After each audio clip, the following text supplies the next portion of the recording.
Hey guys, आप सभी दोस्तों का बहुत बहुत स्वागत करते हैं आज इस नए से स्टडी ब्लॉग दोस्तों। ठीक है, आज है क्लास नंबर 2 बायोलॉजी का दोस्तों। ठीक है, बायोलॉजी पढ़ा रहे हैं सुमित सर दोस्तों। ठीक है, तो चलिए उस क्लास को करते हैं और आप सभी दोस्तों को बताते हैं कि आज के क्लास से क्या कुछ नया सीखने को मिला है दोस्तों। ठीक है, तो चलिए पढ़ते हैं, उसके बाद आप सभी दोस्तों को बताते हैं क्या कुछ नया सीखने को मिला है दोस्तों। ठीक है,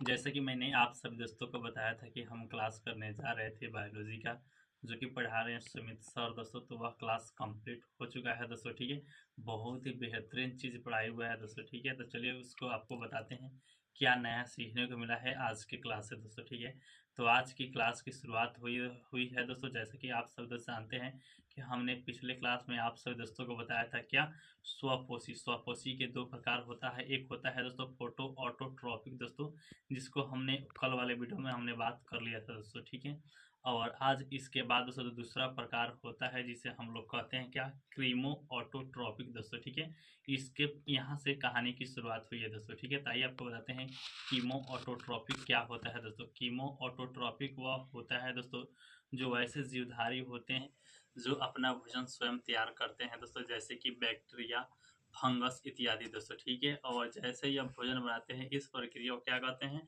तो इस प्रक्रिया को हम लोग कहते हैं रासायनिक प्रक्रिया दोस्तों। ठीक है, क्या कहते हैं, रासायनिक प्रक्रिया। और यह इस प्रक्रिया में सबसे ज़्यादा यूज होता है सूर्य के प्रकाश से। क्या होता है, तो आईवी किरण, कहने का मतलब इंफ्रारेड किरण दोस्तों, और रक्त किरण का इस्तेमाल करते हैं दोस्तों। ठीक है, तो आप सभी दोस्तों को हमने आपको बता दिया परपोषी का कंप्लीट कर दिया दोस्तों। ठीक है, अब बात कर लेते हैं कुछ ऐसे जीवधारी जिसको हमने अभी बात किया है इसमें दोस्तों, इसके एग्जाम्पल के थे। इसका एग्जाम्पल में है दोस्तों ग्रीन सल्फर बैक्टीरिया, दूसरा होता है रेड सल्फर बैक्टीरिया, तीसरा होता है रेड बैक्टीरिया दोस्तों, चौथा होता है न्यूट्रोसोमोनस बैक्टीरिया दोस्तों। ठीक है, अब बात कर लेते हैं प्रकाश रासायनिक बैक्टीरिया समुद्र की गहराइयों में उपस्थित होते हैं दोस्तों। ठीक है, और कुछ बैक्टीरिया ऐसे भी होते हैं जो चंद्रमा के प्रकाश से अपना भोजन को तैयार करते हैं दोस्तों। ठीक है, तो यहाँ पे दोस्तों आपका स्वयंपोषी का कंप्लीट हो चुका है। अब बात कर लेते हैं परपोषी का दोस्तों। ठीक है, तो परपोषी यानी कि हेटोट्रॉपिक। हेटोट्रॉपिक क्या होता है,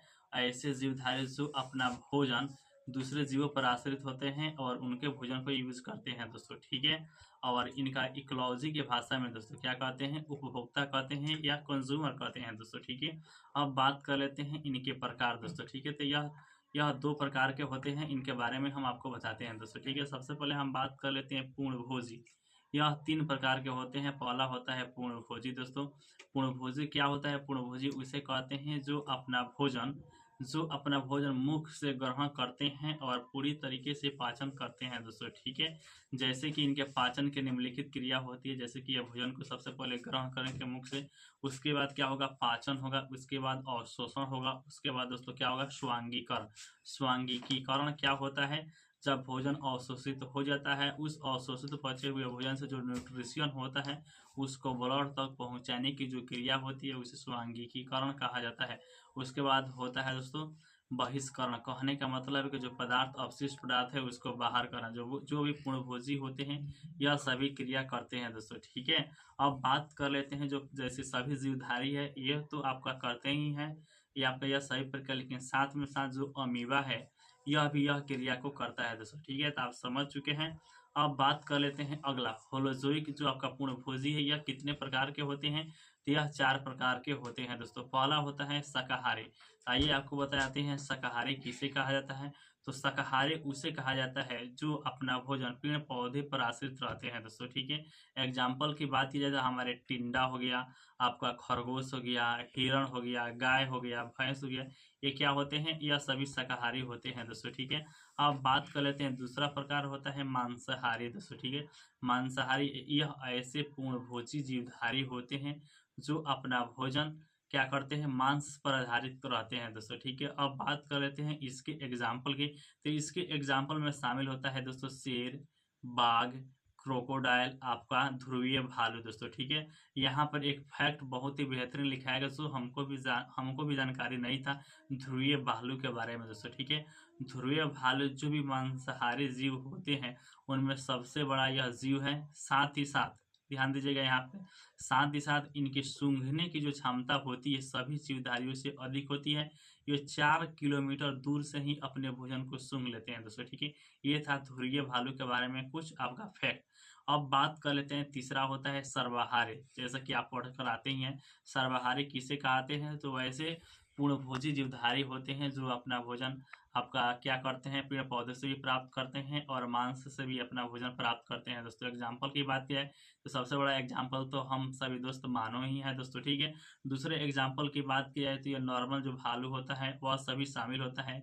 बिल्ली शामिल होती है, कुत्ता शामिल होता है, यहाँ पे चींटी, ध्यान दीजिएगा चींटी शामिल होता है, बंदर, बंदर सर्वाहारी होता है क्योंकि वो मांस भी खा लेता है दोस्तों। ठीक है, गिलहरी मांस भी खाती है और भोजन भी प्राप्त करती है पेड़ पौधों से भी दोस्तों। ठीक है, तो ये था कुछ एग्जाम्पल सर्वहारी का। अब बात कर लेते हैं चौथा प्रकार है दोस्तों मृतोपजीवी दोस्तों। ठीक है, क्या है मृतोपजीवी?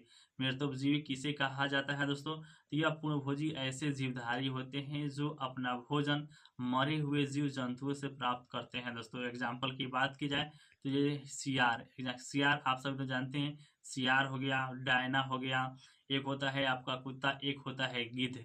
गिद्ध भी मृतोपजीवी के अंतर्गत आते हैं दोस्तों। ठीक है, यहाँ पे गिद्ध के बारे में एक बहुत अच्छा फैक्ट लिखा गया है, आइए आपको बताते हैं दोस्तों। ठीक है, गिद्ध तो मृतोपजीवी के अंतर्गत आता है दोस्तों। ठीक है, तो जो भी हम लोग पशु पहले रखते थे, पशुओं में एक बीमारी चलता था जिसके लिए एक दवा दिया जाता था जिसका नाम था डायोक्लोरोफेनॉक दोस्तों। ठीक है, जिसका परिणाम यह हुआ कि वह जीव मर चुका और मरने के बाद उसे क्या गिद्ध ने खाया। गिद्ध को खाने के बाद क्या हुआ कि उसकी किडनी फेल हो गई और फेल होने के कारण उत्तर भारत में जितने भी गिद्ध थे वह सभी अब समाप्त हो चुके हैं दोस्तों। ठीक है, यह था गिद्ध के बारे में कुछ फैक्ट जो हमने आपको बता ही दिया है दोस्तों। ठीक है, तब हमने परपोषी के अंतर्गत पहला प्रकार उसको कंप्लीट कर लिया है। पूर्णभोजी जो था पहला प्रकार उसको हमने कंप्लीट कर लिया है। अब बात कर लेते हैं परजीवी के अंतर्गत, आपका परपोषी के अंतर्गत दूसरा प्रकार होता है परजीवी दोस्तों। ठीक है, आइए आपको बताते हैं परजीवी किसे कहते हैं। तो परजीवी उसे कहा जाता है, मान लीजिए कि दो व्यक्ति हैं और दो व्यक्तियों में से एक व्यक्ति को जिसको लाभ हो रहा है और एक व्यक्ति जिसको हानि हो रहा है दोस्तों। ठीक है, जिसको लाभ हो रहा है तो उस व्यक्ति को हम लोग कहेंगे ये परजीवी है दोस्तों। ठीक है, हमारे व्यक्तिगत जीवन में जितने भी परजीवी होते हैं यह बीमारियां फैलाने के काम में आते हैं दोस्तों। ठीक है, अब बात कर लेते हैं परजीवी के प्रकार। तो परजीवी दो प्रकार के होते हैं, एक होता है दोस्तों अंतः परजीवी और दूसरा होता है बाह्य परजीवी दोस्तों। ठीक है, अब बात कर लेते हैं अंतः परजीवी किसे कहा जाता है। तो अंतः परजीवी उसे कहा जाता है जो अपने होस्ट के शरीर पर रहते हैं, शरीर के अंदर रहते हैं दोस्तों। ठीक है, एग्जाम्पल की बात की जाए टेप वार्म और हुक वार्म दोस्तों। ठीक है, और बाह्य परजीवी की बात की जाए तो यह क्या होते हैं, यह होस्ट के बाहरी शरीर पर रहते हैं दोस्तों। ठीक है, जैसे कि जू, खटमल, घोन etc दोस्तों। ठीक है, तो आप सब दोस्त परजीवी के प्रकार समझ चुके हैं। ठीक है, अब बात कर लेते हैं परपोषी का तीसरा प्रकार। तो परपोषी का तीसरा प्रकार होता है दोस्तों मृतोपजीवी दोस्तों। ठीक है, ये क्या होते हैं, यह वैसे पूर्णभोजी होते हैं, जीवधारी होते हैं जैसे बैक्टीरिया, फंगस इत्यादि जो मरे हुए जीवधारी के कॉम्प्लेक्स ऑर्गेनिक कंपाउंड को क्या करते हैं, सिंपल ऑर्गेनिक कंपाउंड में बदल देते हैं, जिसके चलते क्या होती है कार्बन मोनोऑक्साइड हानिकारक गैस निकलती है, सल्फर डाइऑक्साइड गैस निकलती है और CO2 यानी कि कार्बन डाइऑक्साइड गैस निकलता है। जब हम गुजरते हैं तो वहीं महकता है दोस्तों। ठीक है, ये किसके एग्जाम्पल होते हैं, तो ये एग्जाम्पल होते हैं मृतोपजीवी की। मृतोपजीवी को एक बहुत ही सवाल आता है, एक अच्छा सवाल आता है, मृतोपजीवी को क्या कहते हैं, प्रकृति का सफाई कर्मी कहा जाता है दोस्तों। ठीक है, उसके बाद दोस्तों पढ़ा हुआ है भारत में पोषण की व्यवस्था दोस्तों। ठीक है, तो यह दो प्रकार के होते हैं जो पोषण हम लोग करते हैं।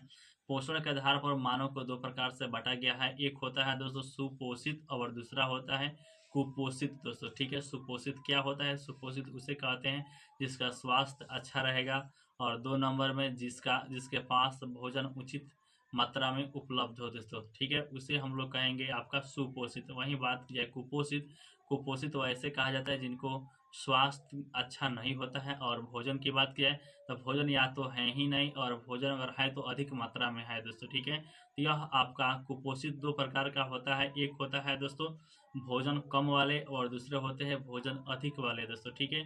भोजन कम वाले को बात किया जाए तो अभावजन्य बीमारियां होती हैं, और अधिक भोजन करने वाले को क्या जाए तो आपका दीर्घकालीन बीमारियां होती है दोस्तों, ठीक है। अब बात कर लेते हैं अभावजनित बीमारियों में क्या क्या शामिल होता है दोस्तों, ठीक है। इसमें शामिल होता है आपका बेरी रिकेटस, आपका एस्कॉर्बिक, ये सभी बीमारियां शामिल होती हैं। वहीं बात किया अतिरिक्त भोजन करने से क्या होगा, तो आपका दीर्घकालीन बीमारियां होगी। और साथ ही साथ इसके एग्जाम्पल की बात किया है तो सबसे बड़ा चीज़ है कि आपका मोटापा बढ़ेगा, और साथ ही साथ क्या होगा कि आपका ब्लड प्रेशर बढ़ेगा, और साथ ही साथ आपका हृदय रोग होगा दोस्तों, ठीक है।